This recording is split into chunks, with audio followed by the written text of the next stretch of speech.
मध्य प्रदेश शिक्षक भर्ती परीक्षा वर्ग 3 एवं किसी भी एग्जाम की तैयारी के लिए आप परीक्षा ऐप पर उपलब्ध लाइव वीडियो कोर्सेज एवं प्रैक्टिस टेस्ट सीरीज़ का उपयोग करके अपनी तैयारी को और भी बेहतरीन तरीके से कर सकते हैं। यहाँ पर यदि आप कोई भी test series video course purchase करते हैं तो हमारे प्रोमो कोड SOFTGOV40 का उपयोग करके आप 40% का डिस्काउंट प्राप्त करना ना भूलें। अधिक जानकारी के लिए लिंक वीडियो की डिस्क्रिप्शन में दिया गया है। जय हिंद दोस्तों, स्वागत है आप सभी का एक बार फिर से आपके ही अपने यूट्यूब चैनल सॉफ्ट स्टडी में। मेरा नाम है सौरभ और आज की इस वीडियो में एक बार फिर से मैं आपके सामने हूं बाल विकास एवं शिक्षा शास्त्र के इस प्रैक्टिस सेट के साथ में। इस प्रैक्टिस सेट में आज फिर से हम 30 इंपॉर्टेंट क्वेश्चंस को डिस्कस करेंगे और ये सभी क्वेश्चन आपके एग्जाम पॉइंट ऑफ व्यू से मोस्ट इंपॉर्टेंट होंगे। तो वीडियो को शुरू से लेकर अंत तक पूरा देखें। इससे पहले हमारे बाल विकास एवं शिक्षा शास्त्र के 4 इंपॉर्टेंट प्रैक्टिस सेट आ चुके हैं। यदि आप उन्होंने नहीं देखा है तो लिंक आपको डिस्क्रिप्शन में मिल जाएगा, उन्हें भी आप देख सकते हैं। साथ ही साथ एनवायरनमेंट की, मैथ्स, पेडागोजी की, हिंदी आदि की भी क्लासेस आपको देखने को मिल जाएंगी चैनल पर, तो चैनल को विजिट करके आप उन सभी वीडियोस को देख सकते हैं। स्टार्ट करेंगे इस वीडियो को पहले क्वेश्चन के साथ में। ये सभी क्वेश्चन आपके एग्जाम पैटर्न पर, जिस पैटर्न में आपके क्वेश्चन पेपर में क्वेश्चन पूछे जाते हैं और जिस क्रम में क्वेश्चन पूछे जाते हैं सेम उसी क्रम में यहाँ पर क्वेश्चन आपको देखने को मिलेंगे। तो स्टार्ट करेंगे इससे पहले क्वेश्चन के साथ में। वीडियो पसंद आए तो इसे ज़्यादा से ज़्यादा लाइक करें, शेयर करें अपने दोस्तों तक। चैनल पर यदि आप नए हैं तो चैनल को सब्सक्राइब करके बेल आइकन को जरूर प्रेस करें ताकि नेक्स्ट वीडियो की नोटिफिकेशन आपको समय पर मिलती रहे। तो दोस्तों पहला क्वेश्चन आपकी स्क्रीन पर है, लिखा हुआ है विकास की प्रक्रिया बालक की गर्भावस्था से लेकर जीवन पर्यंत एक क्रम में चलती रहती है तथा प्रत्येक अवस्था का प्रभाव दूसरी अवस्था पर पड़ता है, यह कथन किसका है। ठीक है, क्वेश्चन को एक बार फिर से पढ़ते हैं। विकास की प्रक्रिया बालक की गर्भावस्था से लेकर जीवन पर्यंत तक एक क्रम में चलती रहती है, प्रत्येक अवस्था का प्रभाव दूसरी अवस्था पर पड़ता है, यह कथन किसका है, यह आपको बताना है। तो 4 ऑप्शन आपके सामने हैं, देख लेते हैं। ऑप्शन ए है गैसेल, हरलॉक, पियाजे और सुकरात। ठीक है, तो यह कथन किसका है, हरलॉक का। ऑप्शन बी इसका करेक्ट हो जाएगा। चलते हैं नेक्स्ट क्वेश्चन की तरफ। क्वेश्चन 2, एक बच्चे की वृद्धि और विकास के अध्ययन की सर्वाधिक अच्छी विधि कौन सी है। किसी भी बच्चे की वृद्धि और विकास के अध्ययन की जो सर्वाधिक अच्छी विधि है तो वह कौन सी, यहाँ पर मनोविश्लेषण विधि, तुलनात्मक विधि, विकासीय विधि या फिर सांख्यिकीय विधि। तो इसका जो सही आंसर हो जाएगा ऑप्शन सी, किसी भी बच्चे की वृद्धि एवं विकास के अध्ययन की जो सर्वाधिक अच्छी विधि हो सकती है वह है विकासीय विधि। ऑप्शन सी इसका करेक्ट हो जाएगा। ठीक है, नेक्स्ट है क्वेश्चन 3, निम्न में से किस स्तर में बच्चे अपने समकक्षीय वर्ग के सक्रिय सदस्य बनते हैं। निम्न में से किस स्तर में, किशोरावस्था, वयस्क अवस्था, प्राक बाल्यावस्था या फिर बाल्यावस्था, इनमें से किस अवस्था में बच्चे अपने समकक्षीय वर्ग के, अपनी समान आयु वर्ग के सक्रिय सदस्य बनते हैं। तो यहाँ पर जो इसका सही आंसर हो जाएगा ऑप्शन है किशोरावस्था। किशोरावस्था जो 12 से 18 वर्ष की अवस्था होती है। मैंने पिछली वीडियो में कल आपको पूरा यहाँ पर सभी अवस्थाओं के बारे में बताया था, कितनी 6 अवस्थाएं होती हैं बाल विकास की मुख्यतः। सबसे पहली होती है शैशवावस्था, फिर होती है आपकी बाल्यावस्था, किशोरावस्था, उसके बाद पौणावस्था और फिर उस पौणावस्था में 2 अवस्थाएं होती हैं, युवा पौणावस्था और वृद्ध पौणावस्था। ठीक है, तो इस प्रकार से बाल विकास की अवस्थाएं होती हैं जो आपको याद रखना है। नेक्स्ट क्वेश्चन की तरफ चलते हैं। क्वेश्चन 4 है, किस अवस्था में बालकों में नई खोज करने की और घूमने की प्रवृत्ति बहुत अधिक बढ़ जाती है। किस अवस्था में बालकों में नई खोज करने की और घूमने की प्रवृत्ति बहुत अधिक बढ़ जाती है। तो शैशवावस्था में, उत्तर बाल्यावस्था में, किशोरावस्था में या फिर पौणावस्था में। तो इसका जो सही आंसर हो जाएगा यहाँ पर किस अवस्था में बालकों में नई खोज और घूमने की प्रवृत्ति बढ़ जाती है, तो ये हो जाएगा उत्तर बाल्यावस्था। बाल्यावस्था को 2 भागों में बांटा जा सकता है। ठीक है, पहला होता है पूर्व बाल्यावस्था और दूसरी होती है उत्तर बाल्यावस्था। पूर्व बाल्यावस्था का जो समय होता है 2 से 6 वर्ष का होता है और उत्तर बाल्यावस्था का जो समय होता है 6 से 12 वर्ष का होता है। तो यही अवस्था होती है जिसमें बालकों में नई खोज करने की, घूमने की प्रवृत्ति बहुत अधिक बढ़ जाती है। ठीक है, चलते हैं अगले क्वेश्चन की तरफ और क्वेश्चन 5 आपकी स्क्रीन पर देख सकते हैं। निम्नलिखित में से कौन सा कथन सत्य है। निम्नलिखित में से कौन सा कथन सत्य है ये आपको बताना है। तो सबसे पहले यहाँ पर हम सभी कथनों को एक एक करके पढ़ लेते हैं। ठीक है, तो ऑप्शन ए है शिक्षक द्वारा प्रश्न पूछना संज्ञानात्मक विकास में बाधक है। शिक्षक द्वारा पूछे गए प्रश्न संज्ञानात्मक विकास में बाधक है। ऑप्शन बी है विकास और सीखना समाज संस्कृति संदर्भ से अप्रभावित रहते हैं। ऑप्शन सी है शिक्षार्थी एक निश्चित तरीके से सीखते हैं। और ऑप्शन डी खेलना संज्ञान और सामाजिक दक्षता के लिए सार्थक है। तो यहाँ पर जो इसका सही कथन हो जाएगा आपका ऑप्शन डी, खेलना जो है वह संज्ञात्मक और सामाजिक दक्षता के लिए, संज्ञान और सामाजिक दक्षता के लिए सार्थक है। ऑप्शन डी इसका करेक्ट हो जाएगा। नेक्स्ट क्वेश्चन है दोस्तों हमारा क्वेश्चन 6 लिखा हुआ है कि बालक के सर्वांगीण विकास के लिए यह आवश्यक है कि उसके खालिस्तान की जानकारी शिक्षक को हो। किसी बालक के सर्वांगीण विकास के लिए यह आवश्यक है कि उसके खालिस्तान की जानकारी शिक्षक को हो। तो किसकी जानकारी शिक्षक को होना यहाँ पर आवश्यक है? मित्रों की, व्यवहार की, ज्ञान की या फिर कक्षा के साथियों की। तो यहाँ पर जो इसका सही आंसर हो जाएगा ऑप्शन बी, व्यवहार की। ठीक है, बालक के सर्वांगीण विकास के लिए यह आवश्यक है कि उसके व्यवहार की जानकारी उसके शिक्षकों को होनी चाहिए। ऑप्शन बी इसका करेक्ट हो जाएगा। चलते हैं नेक्स्ट क्वेश्चन की तरफ। क्वेश्चन 7, प्रकृति पोषण विवाद में प्रकृति से क्या अभिप्राय है? प्रकृति पोषण विवाद में प्रकृति से क्या अभिप्राय है यह आपको बताना है। जैविकीय विशिष्टताओं से, व्यक्ति की मूल प्रवृत्तियों से, भौतिक संसार की जटिल शक्तियाँ या फिर आसपास का वातावरण। तो प्राकृतिक पोषण विवाद में प्रकृति से क्या अभिप्राय है? ऑप्शन ए इसका सही हो जाएगा। जैविकीय विशिष्टताओं से इसका अभिप्राय है। ठीक है, नेक्स्ट क्वेश्चन की तरफ चलते हैं। क्वेश्चन 8, वातावरण वह बाहरी शक्ति है जो हमें प्रभावित करती है, यह कथन किसका है? वातावरण वह बाहरी शक्ति है जो हमें प्रभावित करती है, यह कथन किसका है? तो यहाँ पर 4 ऑप्शन आपके सामने है, वुडवर्थ का, रॉस का, एनोस्टसी का या फिर पावलोव का। तो इसका जो करेक्ट आंसर आपका हो जाएगा ऑप्शन बी। ठीक है, वातावरण वह बाहरी शक्ति है जो हमें प्रभावित करती है, तो यह रॉस का कथन है। ऑप्शन बी इसका सही हो जाएगा। ठीक है, यहाँ पर दोस्तों कथन से संबंधित एग्जाम में लगभग दो तीन क्वेश्चन पूछ जाते हैं, तो कथन आपको बहुत ही अच्छे तरीके से याद करने हैं। किसी नेक्स्ट वीडियो में आपके लिए एक पूरे सीक्वेंस में जितने भी कथन हैं और जितने भी मनोवैज्ञानिक हैं, किस मनोवैज्ञानिक का कौन सा कथन है, एक इस पर आपको एक पार्टिकुलर वीडियो मिलेगी और उसमें पूरे कथन से और मनोवैज्ञानिक से संबंधित आपको डिटेल देखने को मिलेगी। ठीक है, चलते हैं नेक्स्ट क्वेश्चन की तरफ। क्वेश्चन 9 आपकी स्क्रीन पर लिखा हुआ है, निम्नलिखित कथनों पर विचार कीजिए। निम्नलिखित कथनों पर विचार कीजिए। तो यहाँ पर 3 कथन आपके सामने नीचे दिए हुए हैं, आपको बताना ही कौन सा कथन सही है। ऑप्शन ए है, शैशवावस्था में बच्चे पूर्ण रूप से माता पिता पर निर्भर रहते हैं। शैशवावस्था में बच्चे पूर्ण रूप से माता पिता पर निर्भर रहते हैं। तो बिल्कुल शैशवावस्था जन्म से या फिर 0 से 2 वर्ष की अवस्था है वो शैशवावस्था होती है और इसमें बच्चे पूर्ण रूप से माता पिता पर निर्भर रहते हैं। ये बिल्कुल सही कथन आपका हो जाएगा।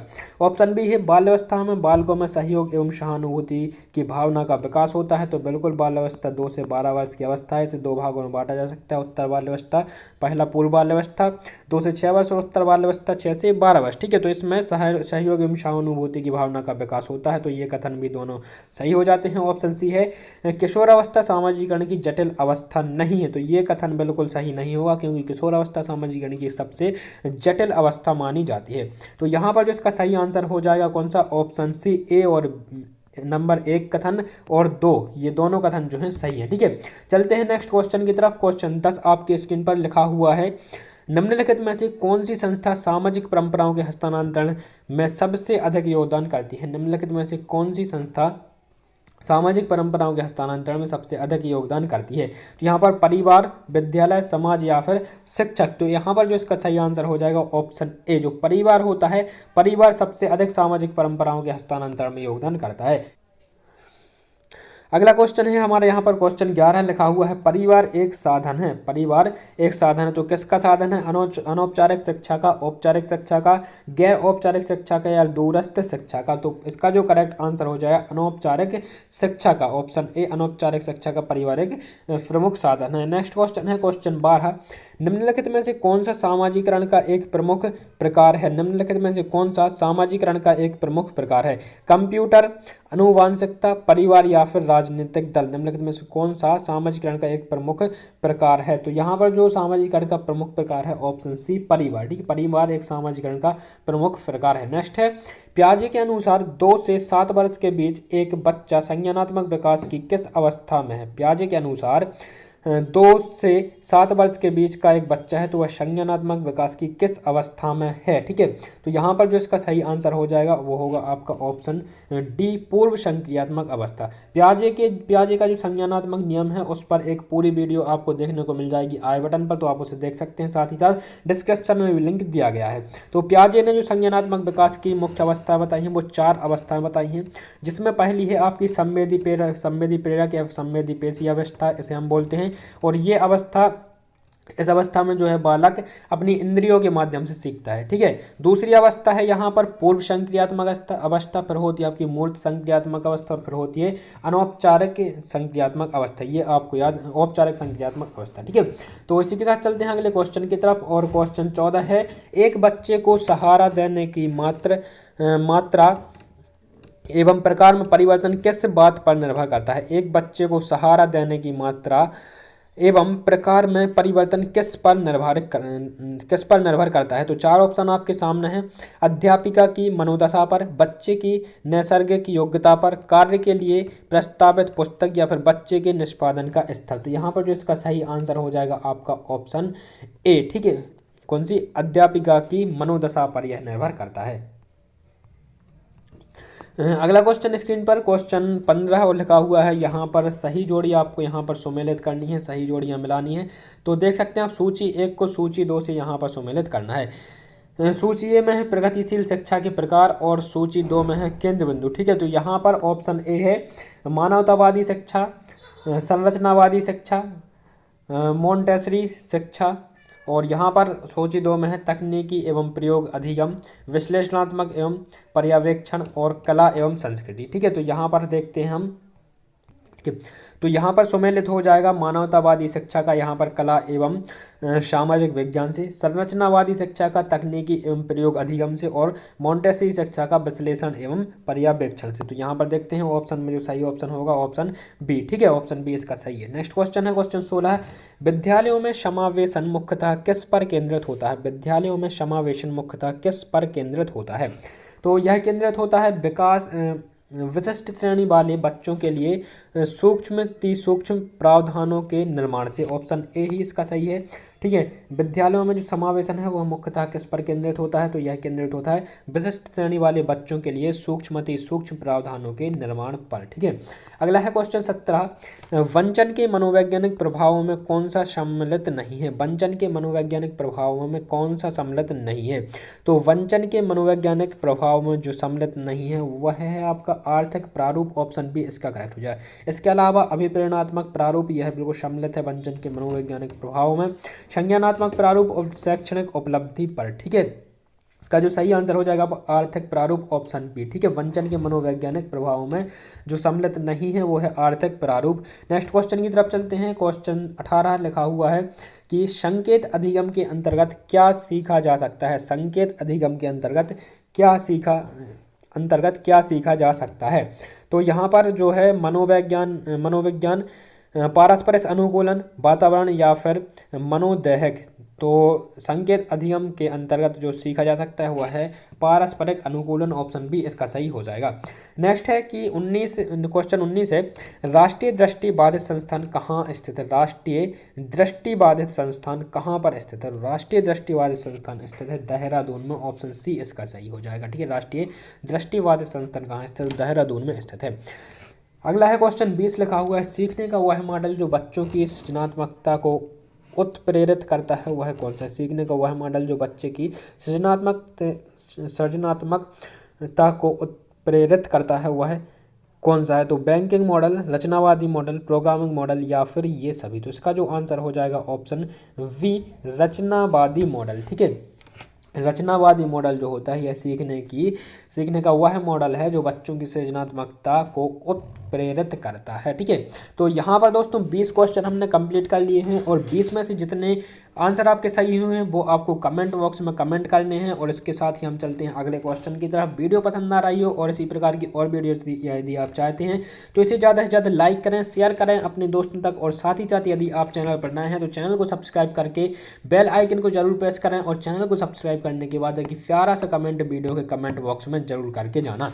नेक्स्ट क्वेश्चन है क्वेश्चन 21 लिखा हुआ है, सीखने की परिघटना में निम्नलिखित में से कौन आवश्यक घटक नहीं है। सीखने की परिघटना में निम्नलिखित में से कौन आवश्यक घटक नहीं है। अधिगमकर्ता, आंतरिक अवस्था, प्रेरक या फिर शिक्षण। तो सीखने की परिघटना में निम्नलिखित में कौन सा कौन सा आवश्यक घटक नहीं है। तो यहाँ पर जो इसका हो जाएगा ऑप्शन डी शिक्षक। ठीक है, सीखने की परिघटना में निम्नलिखित में से कौन सा आवश्यक घटक नहीं है, तो शिक्षक यहाँ पर ऑप्शन डी इसका करेक्ट हो जाएगा। चलते हैं अगले क्वेश्चन की तरफ और यहाँ पर क्वेश्चन है वाई से लिखा हुआ है, निम्नलिखित में से किस एक से शिशु के अधिगम को सहायता नहीं मिलती है। निम्नलिखित में किस एक से शिशु के अधिगम को सहायता नहीं मिलती है। तो अनुकरण से मिलती है, अभिप्रेरणा से मिलती है, पुरस्कार से मिलती है, यहाँ पर स्कूली अवस्था ऑप्शन सी इसका सही हो जाएगा। स्कूली अवस्था से शिशु के अधिगम में किसी भी प्रकार की सहायता नहीं मिलती है। इसके अलावा जो स्कूल का अवस्था होता है वो किसी भी स्टूडेंट के ऊपर, शिशु के ऊपर एक बोझ की तरह होता है। और आजकल आप देख सकते हैं जो बस्ता होता है, बैग होता है, उसमें इतनी किताबें आ जाती हैं कि किसी भी एक सामान्य बालक के ऊपर जो KG 1 KG फर्स्ट में या फिर सेकंड में स्टडी करता है वो आसानी से उस बस्ते को नहीं उठा पाता है। तो यह एक बोझ होता है किसी भी शिशु के ऊपर। ठीक है, नेक्स्ट क्वेश्चन की ओर चलते हैं। क्वेश्चन 23, अनुभव द्वारा व्यवहार में परिवर्तन क्या कहलाता है। अनुभव द्वारा व्यवहार में परिवर्तन क्या कहलाता है। स्मृति, सीखना, प्रेरणा या फिर चिंतन। अनुभव द्वारा व्यवहार में परिवर्तन क्या कहलाता है। तो इसका जो आंसर हो जाएगा ऑप्शन बी। ठीक है, सीखना, ऑप्शन बी इसका करेक्ट हो जाएगा। अनुभव द्वारा व्यवहार में परिवर्तन क्या कहलाता है, सीखना या फिर लर्न। नेक्स्ट क्वेश्चन है क्वेश्चन 24 लिखा हुआ है, सूक्ष्म शिक्षण चक्र में निम्नलिखित में से क्या सम्मिलित नहीं है। सूक्ष्म शिक्षण चक्र में निम्नलिखित में से क्या सम्मिलित नहीं है। ऑप्शन ए पृष्ठ पोषण, ऑप्शन बी पुनः शिक्षण, ऑप्शन सी पाठ नियोजन या फिर ऑप्शन डी सामाजिक अंतःक्रिया। तो सूक्ष्म शिक्षण चक्र में निम्नलिखित में से क्या सम्मिलित नहीं है। तो यहाँ पर जो इसका सही आंसर हो जाएगा ऑप्शन डी सामाजिक अंतः प्रक्रिया या फिर सामाजिक अंतःक्रिया। ठीक है, ऑप्शन डी इसका करेक्ट हो जाएगा। अगला क्वेश्चन है क्वेश्चन 25, निम्नलिखित में से कौन सा शिक्षण से संबंधित अधिगम की निम्नलिखित में से कौन सा शिक्षक से संबंधित अधिगम को प्रभावित करने वाला कारक है। निम्नलिखित में से कौन सा शिक्षक से संबंधित अधिगम को प्रभावित करने वाला कारक है। तो विषय वस्तु में प्रवीणता, बैठने की उचित व्यवस्था, संसाधनों की उपलब्धता या फिर ऑप्शन डी अधिगम अनुभवों की प्रक्रिया। तो यहाँ पर जो इसका सही आंसर हो जाएगा आपका ऑप्शन ए विषय वस्तु में प्रवीणता। कौन सा शिक्षक से संबंधित अधिगम को प्रभावित करने वाला कारक है, विषय वस्तु में प्रवीणता। ठीक है, नेक्स्ट क्वेश्चन है क्वेश्चन 26, बच्चों के बारे में निम्नलिखित कथनों में से कौन से सही हैं। बच्चों के बारे में निम्नलिखित कथनों में से कौन से सही हैं। तो सभी कथनों को देख लेते हैं।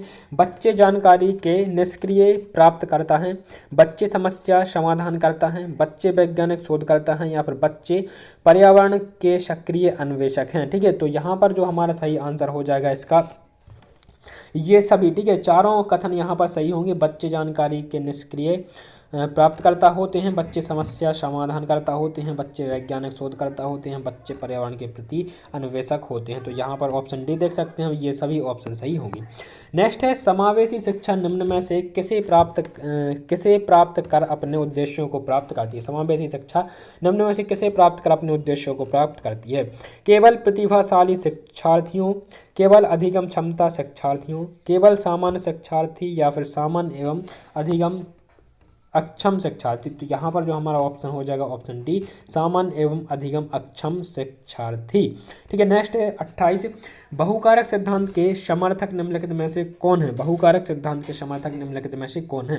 बिने साइमन, थर्नडाइक, स्टैनफोर्ड या फिर गार्डनर। तो बहुकारक सिद्धांत के समर्थक इनमें से कौन है, ऑप्शन बी थर्नडाइक। ठीक है, थर्नडाइक जो है वह बहुकारक सिद्धांत के समर्थक है।